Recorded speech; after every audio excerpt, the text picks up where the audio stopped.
Hi అండి. Natural air growth oil అండి. మనం అన్నీ కూడా మాకు మందార చెట్లు అయితే ఉన్నాయండి. ఇంకోసారి చెట్టు కూడా వీడియో తీసి పెడతాను. ఇవన్నీ కూడా ముద్ద మందారం అన్నమాట. మనకి ఏ మందారమైనా వేసుకోవచ్చు, కానీ ముద్ద మందారం కొన్ని పువ్వులు వేసుకుంటే మనకి చిక్కగా ఒత్తుగా జుట్టు పెరగడానికి బాగా ఉపయోగపడుతుంది. అదే 5 రెక్కల మందారం అయితే చాలా ఎక్కువ డబ్బలు వేసుకుంటే కానీ అది అనేది మనకు దిగదు, కలర్ అనేది మంచిగా ఉంటుందండి. మనకి మందార పువ్వులే కానివ్వండి, హెయిర్ ఆయిల్లో ఏమేమి వేసామనేది ఆ బాటిల్ స్టిక్కర్ ఉంటుంది, వాటిపైన రాసి ఉంటుంది, ఎలా వాడాలో కూడా రాసి ఉంటుంది. 100 ml 200 ml హాఫ్ లీటర్ బాటిల్లో అందుబాటులో ఉన్నాయి. ఏ రోజు ఆ రోజే పంపిస్తామండి. ఈరోజు వచ్చిన ఆర్డరు నైట్ ప్రిపేర్ చేసి రేపు మార్నింగ్ ఫిల్టర్ చేసి పంపించేస్తాము. కొరియర్ ద్వారా వస్తాయి. మీకు చాలా స్పీడ్ పోస్ట్ అనేది చేస్తానండి. కొరియర్ అనేది స్పీడ్ పోస్ట్లో వస్తుంది, మనకి త్వరగా ఇచ్చేస్తారనమాట. ఎక్కువ టైం అనేది పట్టదు. 3 డేస్లో ఎవరికైనా వెళ్ళిపోతాయి, అట్లా 1-2 డేస్లో 3 డేస్లో మినిమం. అంతేకాదండి, మనకి కుదుళ్ళు నుంచి సిగుళ్ళ వరకు అప్లై చేసుకోవాలి. హెయిర్ ఆయిల్ స్మూత్గా మసాజ్ అనేది చేసుకోవాలి. చక్కటి రీగ్రోత్ అనేది కనిపిస్తుంది. మీరు లాంగ్ టైం ఏ షాంపూ యూజ్ చేస్తే ఆ షాంపూ అనేది వాడుకోవచ్చు. లేదు అనుకున్నప్పుడు న్యాచురల్ కుంకుడుకాయ, సీకకాయ, ఉసిరిపప్పు, మెంతులు కలుస్తాయి. కొద్దిగా వాటర్ పోసుకొని జారుడుగా కలుపుకొని కుదుళ్ళు నుంచి సిగుళ్ళ వరకు అప్లై చేయాలి. మనకి ఒక 20 నిమిషాలు ఉన్న తర్వాత చక్కగా కొద్దిగా వాటర్ పోసి రబ్ చేసి రుద్దుకోవడమే. నెత్తి పైన 20 నిమిషాలు అయితే ఉండాలి. మనకి డాండ్రఫ్ తీసేయడమే కాకుండా వైట్ హెయిర్ రాకుండా కాపాడుతుంది.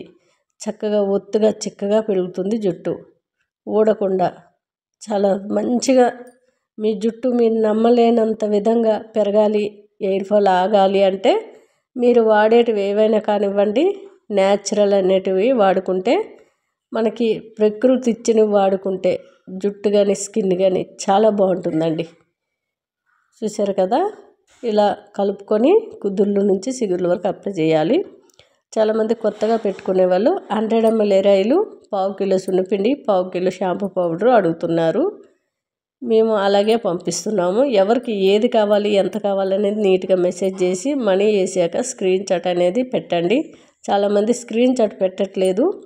మీరు ఎక్కడైతే నాకు కావాలని మెసేజ్ చేస్తారో అక్కడనే మనీ వేసి స్క్రీన్ షాట్ పెడితే మీకు పంపిస్తాను. సున్నపిండి పింపుల్స్ మచ్చలు తీసేస్తుంది, స్కిన్ వైట్గా అవుతుంది. హాయ్ అండి.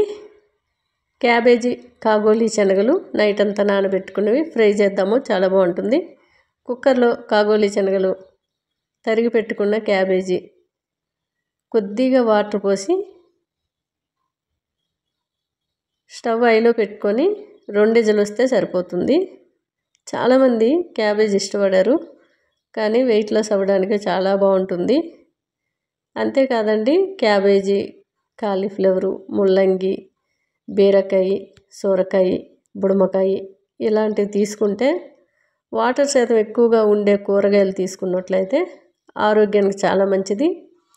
ఇప్పుడు ఎండాకాలం కాబట్టి స్కిన్ కూడా డ్రై అవ్వకుండా ఉంటుంది. వాటర్ కాస్త ఎక్కువగానే తీసుకోవాలి. మినిమం ఏ కాలమైనా సరే 3 లీటర్లు అయితే తాగుతూ ఉండండి. కిడ్నీలో రాలనేటివి రావు.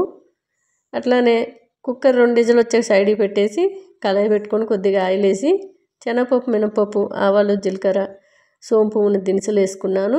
ఉల్లిపాయ ముక్కలు కచ్చేపచ్చేగా దంచుకొని వేసుకున్న, ఎల్లుల్లి, కరివేపాకు, కొద్దిగా పసుపు, కొద్దిగా అల్లం వెల్లుల్లిపాయ పేస్టు బాగా వేపుకున్న తర్వాత ఉడికించి సైడ్కి పెట్టుకున్న క్యాబేజీ, కాగోలి శనగలు కూడా వేసుకోవాలి.